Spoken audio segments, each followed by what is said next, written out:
And we're live from sunny South Central Los Angeles, California. I'm Mark, and I'm a recovering codependent narcissist. And I want to thank Laura for the suggestion about recovering, because that's what I am. I'm in recovery. I'm in recovery to free myself of this label so that I'm able to transcend my programming. I am not my thoughts. I am the observer of my thoughts. Whoa. When I think about this,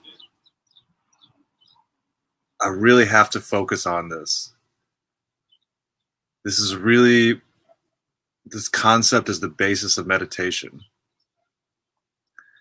And I understand it pretty well when I'm plugged into binaural beats, when I'm laying down, when I consciously decide to be in a meditative state. I understand this, and I can get there. I'm pretty good at understanding this. But I'm only now recently realizing that I'm always the observer. I'm always the observer of my thoughts. Because who am I really? I'm consciousness. I'm not Mark. And this is a difficult concept, a really difficult concept to understand, because I've been totally immersed in this virtual reality game, playing Mark the Avatar and having all of Mark's attachments and fears. It's really been, it's been my entire life. It's been this entire life experience.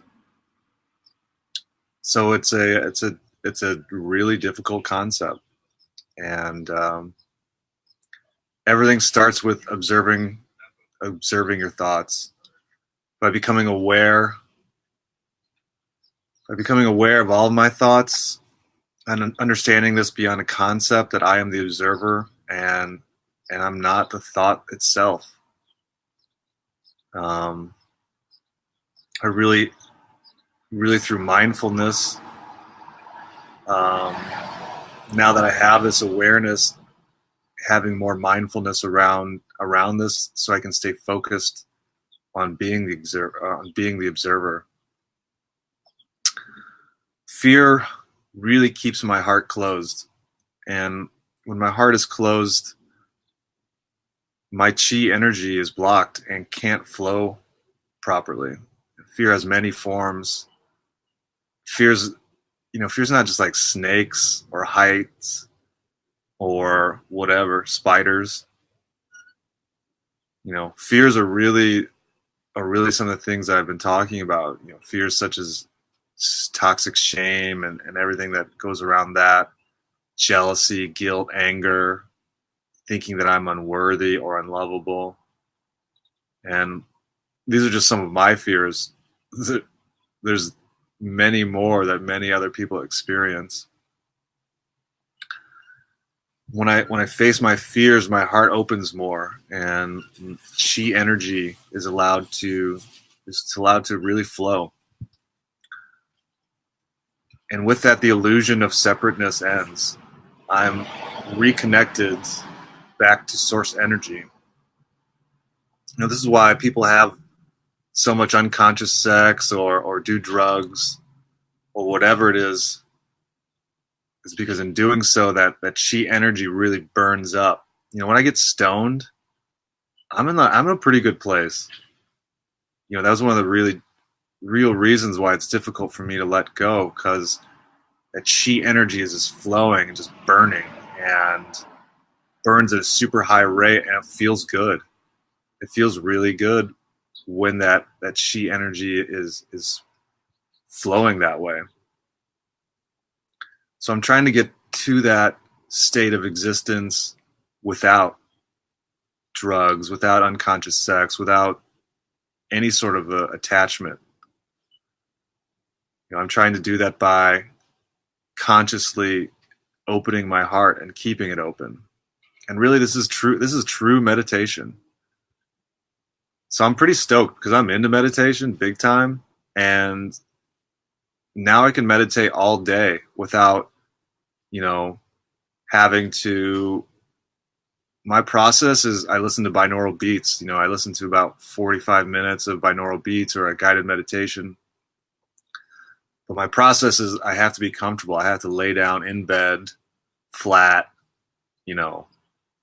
put headphones on, listen to it. I only have about 45 minutes or whatever, however long I'm into it. It's kind of like a drug. It's a tool. It's something that I rely on to get to an altered state, but it's not really the thing itself. By focusing my awareness more on being the observer, I'm in that true meditative state all mother loving day. All day, man. I'm so stoked. Because that's what Tom Campbell says. We should be in a meditation state all the time. And when he said that, I was like, how the fuck do you even do that? If you can't listen to binaural beats all day, binaural beats too is just a tool. If you can't listen to something all day or a self-guided meditation all day, how the fuck are you supposed to be in a meditative state? And, I really had no clue what he was talking about until now. And now I'm learning to free myself. To free myself from myself to my higher self, if that even makes sense. Because as I become conscious of consciousness itself, I hope to attain a totally different state of awareness and of being. That state that people have been writing about and talking about for thousands of years. As I pull back into consciousness and understanding that I am the observer, the world should cease to be a problem because I am not who I thought I was. And it's really taken me about 2 years to get here. I remember at Burning Man in 2016, I went into the temple and I wrote on a piece of paper my name because I wanted myself to be the thing that is transcended by the fire at the temple. I wanted that to be the thing, to be the karma that is cleared. I wanted to let go of myself, and man, what a journey it is to even get here. To even get here, it's been a struggle. It's been a lot of heartache. It's been a lot of learning. And I only feel now that I am starting to understand the process. I feel like I'm at the beginning again, and that's okay. That's totally okay, because I guess that's the nature of learning, what it means to always be learning. And my learning now is becoming focused on awareness itself. I'm focused on really keeping my heart open always, no matter what. It's been closed for so long that I know this is going to take some time. And I have a lot of eagerness and enthusiasm around this new awareness. And I'm going to do my best to not judge myself and to really work on just an authentic approach, realizing that perfection is never a place. It's never a place where I can get to.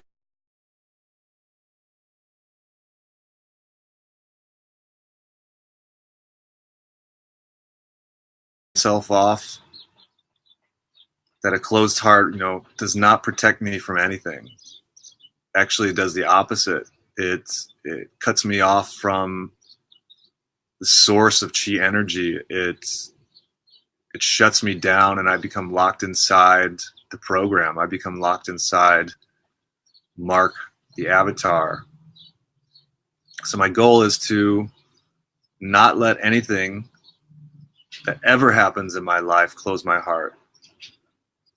And my strategy is that when I start to feel it close and I have awareness around it, I'm going to, just be like, no, mother suckers, I'm not going to close. I'm going to relax.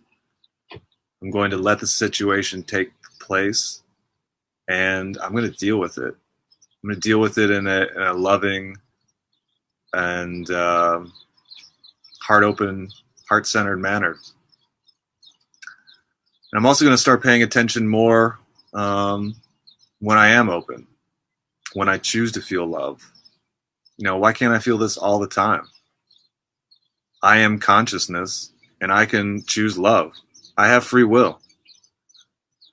When I close my heart, it's also a free will choice to not feel love. And if I define what is good or bad in life, I have now set limits on how my heart opens and closes. So as I work on my fears, I'm also working to clear old concepts and triggers, because really it's time for me to let go and enjoy all of life and enjoy everything that life has to offer. And, I know I'm not there yet, but that's okay. I only now have become aware of this, and awareness is the first step. Awareness is huge. Without awareness, the next steps can't logically progress. So I'm actually really excited to start this practice, the practice of keeping my heart open and letting my chi energy become more powerful and flow more. I know what this feeling is like. I get this feeling of complete energy sometimes when I get stoned or when I go for a run, or I used to go for a run. I used to love going for a run on like a quarter or a half tab of LSD, and then you go run outside, in the sun of Los Angeles, the sun of Southern California. It's a nice day and you're running the hills and it's difficult. And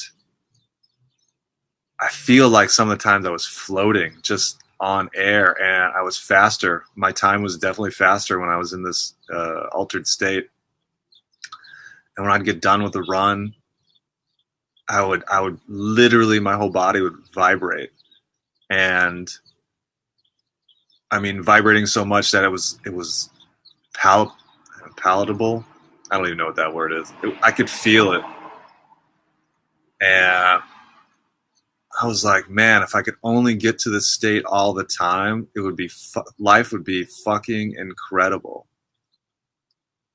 So now I'm starting to have awareness that I can get to this state all the time.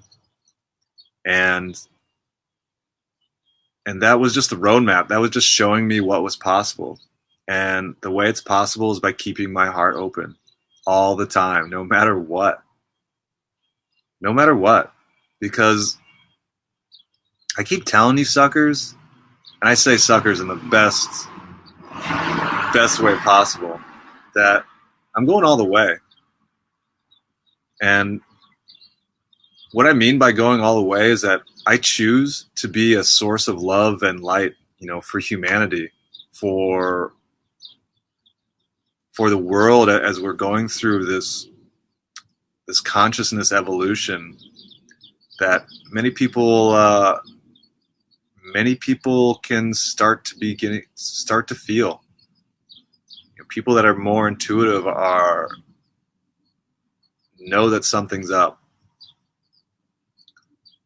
And that's what I mean by going all the way. And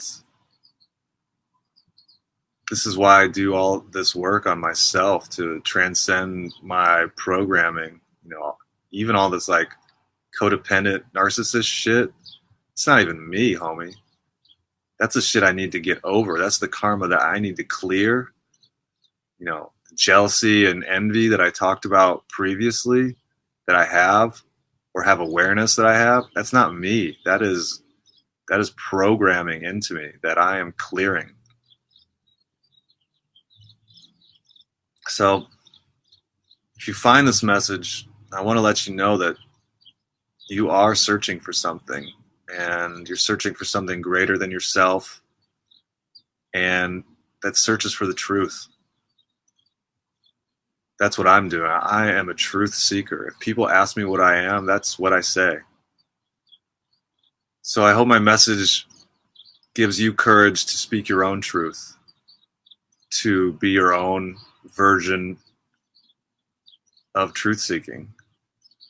But I hope most of all that you understand what I mean when I tell you that, even though I don't know you, or even though I may never meet you in this lifetime, that I might never laugh with you or cry with you or hug or kiss you. But I want you to understand that I love you with all my heart, because I understand you and I understand your pain. And I want to thank you for letting me be of service.